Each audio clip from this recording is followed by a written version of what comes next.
இலங்கையின் முதற்தர சுற்றுலா தலம் ரீச்சாவின் மாபெரும் உணவு திருவிழா ஆகஸ்ட் மாதம் 7, 8, 9 மற்றும் 10ஆம் திகதிகளில் மாலை 6 மணி முதல் 10 மணி வரை. இன்றைய டிக்கெட்டுகளை பெற்றுக் கொள்ளுங்கள்.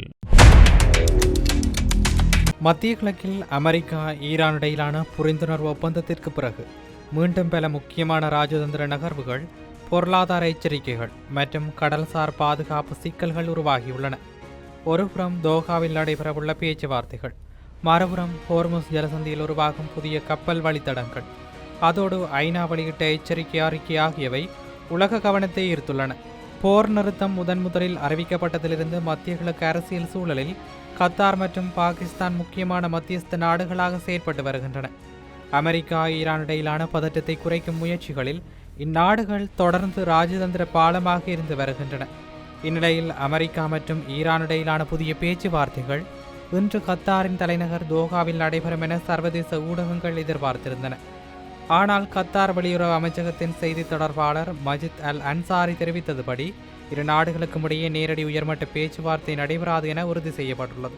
இதன் மூலம் தோஹாவில் நடைபெறும் சந்திப்புகள் முழுமையாக மறைமுக ஆலோசனைகள் மற்றும் மத்தியஸ்த நிலை பேச்சுவார்த்தைகளாக மட்டுமே இருக்கும் என கூறப்படுகிறது. அதேவேளை அமெரிக்க அதிபர் டொனால்ட் ட்ரம்பின் சிறப்பு தூதர் ஸ்டீவ் விட்காப் மற்றும் அவரது மருமகன் ஜாரட் குஸ்னர் ஆகியோர் கத்தாருக்கு பயணம் செய்து கத்தார் பிரதமர் ஷேக் முகமது பின் அப்துல் ரஹ்மான் பின் யாசிம் அல்தானியை சந்திக்க உள்ளதாக தகவல்கள் வெளியாகியுள்ளன. இந்த சந்திப்புகளில் பிற மத்தியஸ்த நாடுகளின் பிரதிநிதிகளும் கலந்து கொள்வார்கள் என வெள்ளை மாளிகை தரப்பில் தெரிவிக்கப்பட்டிருந்தது. இந்த சூழ்நிலையில் பாகிஸ்தான் அமெரிக்கா மற்றும் ஈரான் இடையிலான ராஜதந்திர முயற்சிகளில் ஒரு முக்கியமான பாலமாக உருவெடுத்துள்ளது. கடந்த ஏப்ரல் மாதத்தில் கூட இரு நாடுகளின் தூதுக்குழுக்களுக்கு இடையிலான மறைமுக பேச்சுவார்த்தைகளை பாகிஸ்தான் நடத்தியதாக தகவல்கள் கூறுகின்றன. அத்துடன் போரிடம் தரப்புகளுக்கு இடையே சமாதான முன்மொழிவுகள் மற்றும் எதிர் முன்மொழிவுகளை பரிமாறுவதிலும் பாகிஸ்தான் முக்கிய பங்கு வகித்துள்ளது. தற்போதைய போர் நிறுத்தத்தை நீட்டிப்பதற்கும் பாகிஸ்தான் முயற்சி செய்துள்ளதாக தெரிவிக்கப்படுகிறது. ஈரான் மற்றும் அமெரிக்கா இரு நாடுகளுடனும் சுமூகமாக உறவுகளை பேணுவதால் பாகிஸ்தான் தற்போது இந்த மோதலில் ஒரு இயல்பான மத்தியஸ்த நாடாக பார்க்கப்படுகிறது. மேலும் அமெரிக்க அதிபர் டொனால்ட் ட்ரம்ப் பாகிஸ்தான் ராணுவ தளபதி ஆசிம் முனிரை தனது விருப்பமான ஃபீல்ட் மார்ஷல் என்று குறிப்பிட்டதாகவும் தகவல்கள் வெளியாகியிருக்கின்றன. இதற்கிடையில் ஈரானுக்கு வெளியே மிகப்பெரிய சியா முஸ்லிம் மக்கள் தொகை கொண்ட நாடாக பாகிஸ்தான் இருப்பதும், வளைகுடா நாடுகளைப் போல அமெரிக்க ராணுவ தளங்கள் அங்கு இல்லாததும் மத்தியஸ்தத்திற்கு சாதகமான சூழ்நிலையாக பார்க்கப்படுகிறது. அதே நேரம் அமெரிக்காவின் முக்கிய கூட்டாளியாக இருக்கும் கத்தார் இந்த பேச்சுவார்த்தைகளில் முக்கிய பங்காற்றி வருகிறது. கத்தார் அதிகாரிகள் ஏற்கனவே தெஹ்ரானில் சில சுற்று ஆலோசனைகளையும் நடத்தியுள்ளதாக தகவல்கள் தெரிவிக்கின்றன. இவ்வாறு கத்தார், பாகிஸ்தான் மற்றும் பிற மத்தியஸ்த நாடுகளின் முயற்சிகள் மூலம் அமெரிக்கா ஈரான் மோதலை தணிக்க தொடர்ந்து ராஜதந்திர நகர்வுகள் நடைபெற்று வருகின்றன. இதனால் தோஹாவில் நடைபெறும் இந்த வார சந்திப்புகள் நேரடி பேச்சுவார்த்தையாக இல்லாவிட்டாலும் எதிர்காலத்தில் ஒரு பெரிய ஒப்பந்தத்திற்கு வழிவகுக்கும் முக்கியமான அடித்தளமாக இருக்கலாம் என அரசியல் ஆய்வாளர்கள் கருத்து தெரிவிக்கின்றனர். இது இப்படி இருக்க, அமெரிக்காவுக்கும் ஈரானுக்கும் சமீபத்தில் கையெழுத்திட்ட புரிந்துணர்வு ஒப்பந்தத்திற்கு பிறகு 2 வாரங்கள் கடந்த நிலையில் பிராந்தியத்தில் எதிர்பார்த்த அளவிலான முன்னேற்றம் இதுவரை ஏற்படவில்லை என தெரிவிக்கப்படுகிறது. இந்த ஒப்பந்தம் மத்திய கிழக்கில் நீண்ட காலமாக நீடித்து வரும் போரை தணிக்கும் நோக்கில் உருவாக்கப்பட்டதாக கூறப்படுகிறது.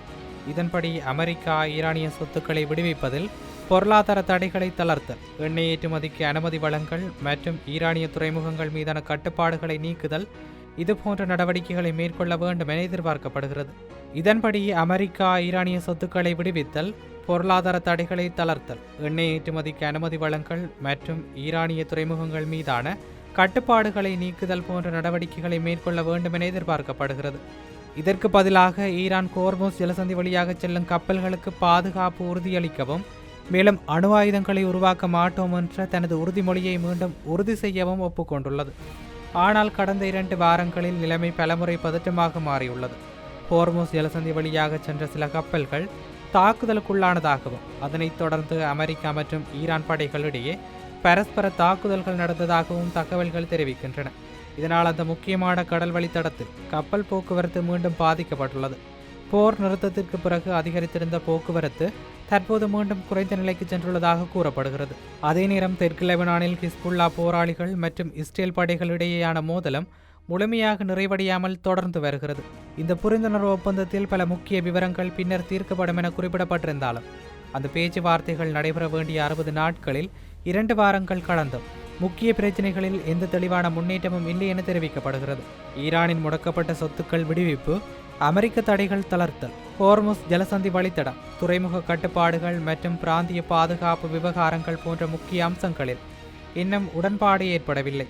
மேலும் கத்தாரில் உள்ள ஈரானிய சொத்துக்களில் பாதி விடுவிக்கப்படும் என ஈரான் கூறினாலும் அது பற்றி அமெரிக்க தரப்பில் இதுவரை எந்த உறுதியும் அளிக்கப்படவில்லை என தகவல்கள் தெரிவிக்கின்றன. இது ஒரு புறம் இருக்க, அமெரிக்கா மற்றும் ஈரான் இடையிலான புரிந்துணர்வு ஒப்பந்தத்திற்கு பிறகு ஹோர்முஸ் ஜலசந்தியில் 3 புதிய கப்பல் வழித்தடங்கள் உருவாகியுள்ளன என தகவல்கள் தெரிவிக்கின்றன. உலகின் எண்ணெய் மற்றும் திரவ இயற்கை எரிவாயு போக்குவரத்தில் சுமார் 1/5 பங்கு இந்த முக்கிய நீர்வழி வழியாக நடைபெறுகிறது.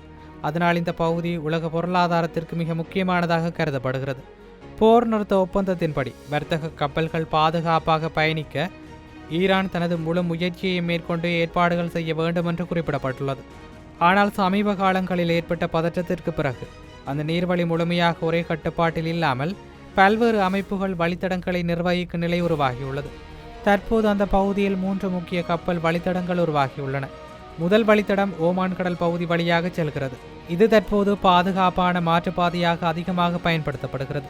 இரண்டாவது வழித்தடம் பாரம்பரியமாக பயன்படுத்தப்பட்ட மத்திய பாதையாகும். இது ஹோர்முஸ் ஜலசந்தியின் நடுப்பகுதி வழியாக செல்கிறது. மூன்றாவது வழித்தடம் ஈரான் கட்டுப்பாட்டில் உள்ள வடக்கு பகுதி வழியாகும். இந்த பாதை பாதுகாப்பு கவலைகள் காரணமாக குறைவாகவே பயன்படுத்தப்படுகிறது. இதனால் கப்பல் இயக்குநர்கள் இந்த வழியை தேர்வு செய்வது என்பதில் பெரும் குழப்பத்தை சந்தித்து வருகின்றனர். ஈரான் வெளியுறவு அமைச்சர் அப்பாஸ் அராக்சி வெளிப்புற தலையீடுகள் அல்லது கூடுதல் ஏற்பாடுகள் இந்த நிலையை மேலும் சிக்கலாக்கும் என்றும் பதற்றத்தை அதிகரிக்கும் என்றும் எச்சரித்துள்ளார். அவர் குறிப்பிட்ட இணை ஏற்பாடுகள் குறித்து விரிவாக விளக்கவில்லை என்றாலும் அதிகமான கப்பல்கள் தற்போது ஈரானின் கட்டுப்பாட்டை தவிர்த்து ஓமான் கடற்கரையை ஒட்டிய பாதுகாப்பான பாதையை தேர்வு செய்து வருகின்றன. கடல்சார் நிபுணர்கள் இந்த நிலைமையை மிகவும் சிக்கலானதும் ஆபத்தானதும் என எச்சரிக்கின்றனர். கப்பல் போக்குவரத்து பாதுகாப்பு தற்போது கேள்விக்குறியாக மாறியுள்ளதாகவும் அவர்கள் கூறுகின்றனர். இது ஒரு புறம் இருக்க, ஐக்கிய நாடுகள் சபையின் வர்த்தக மற்றும் மேம்பாட்டு அமைப்பு வெளியிட்ட புதிய அறிக்கையில் ஹோர்முஸ் நீர்வழித்தடத்தில் ஏற்பட்ட இடையூறு பாதிக்கப்படக்கூடிய பொருளாதாரங்களில் நீடித்த தாக்கத்தை ஏற்படுத்தக்கூடும் என எச்சரிக்கை விடுக்கப்பட்டுள்ளது. ஹோர்முஸ் நீர்வழித்தடம் மீண்டும் திறக்கப்பட்டால் எரிசக்தி சந்தைகளுக்கு உடனடி நிவாரணம் கிடைக்கும் என்றாலும் உணவு மற்றும் எரிபொருள் விலைகளில் ஏற்பட்டிருக்கும் நீண்டகால உயர்வு காரணமாக பல நாடுகள் இன்னும் ஆபத்தில் இருப்பதாக அந்த அமைப்பு கூறியுள்ளது. கடந்த 100 நாட்களுக்கும் மேலாக இந்த முக்கிய கடல் வழியில் கப்பல் போக்குவரத்து கடுமையாக பாதிக்கப்பட்டது. இதனால் விநியோக சங்கிலிகள் சீர்குலைந்த நிலையில் அவை மீண்டும் முழுமையாக இயல்பு நிலைக்கு திரும்ப அதிக காலம் தேவைப்படும் எனவும் அறிக்கையில் தெரிவிக்கப்பட்டுள்ளது. எரிசக்தி சந்தைகள் விரைவாக மீளக்கூடிய நிலையில் இருந்தாலும் உணவு மற்றும் போக்குவரத்து துறைகள் மீட்சி பெற அதிக நேரம் எடுத்துக்கொள்ளும் என ஐநா வர்த்தக மற்றும் மேம்பாட்டு மாநாடு எச்சரித்திருக்கிறது. உலகின் எண்ணெய் மற்றும் இயற்கை எரிவாயு போக்குவரத்தில் சுமார் 1/5 பங்கு இந்த ஹோர்முஸ் நீர்வழித்தடம் வழியாக நடைபெறுவது குறிப்பிடத்தக்கது. கடந்த பிப்ரவரி மாத இறுதியில் ஈரான் மீது அமெரிக்கா மற்றும் இஸ்ரேல் இணைந்து நடத்திய தாக்குதல்களுக்கு பிறகு இந்த கடல் வழி கடுமையாக பாதிக்கப்பட்டதாகவும் அதுவே தற்போதைய பொருளாதார பாதிப்புகளுக்கு முக்கிய காரணமாகவும் கூறப்படுகிறது. மொத்தத்தில் அமெரிக்கா ஈரான் புரிந்துணர்வு ஒப்பந்தம் கையெழுத்தாகி வாரங்கள் கடந்திருந்தாலும் அதன் நடைமுறை செயற்பாடு இன்னும் தெளிவாக முன்னேறவில்லை என்பது தற்போதைய நிலை. ஹோர்முஸ் ஜலசந்தியில் தொடரும் குழப்பம், புதிய கப்பல் வழித்தடங்கள், சொத்து விடுவிப்பு விவகாரங்கள் மற்றும் பிராந்திய பாதுகாப்பு பதற்றங்கள் ஆகியவை இந்த ஒப்பந்தத்தின் நிலைத்தன்மையை கேள்விக்குறியாக்கியுள்ளன.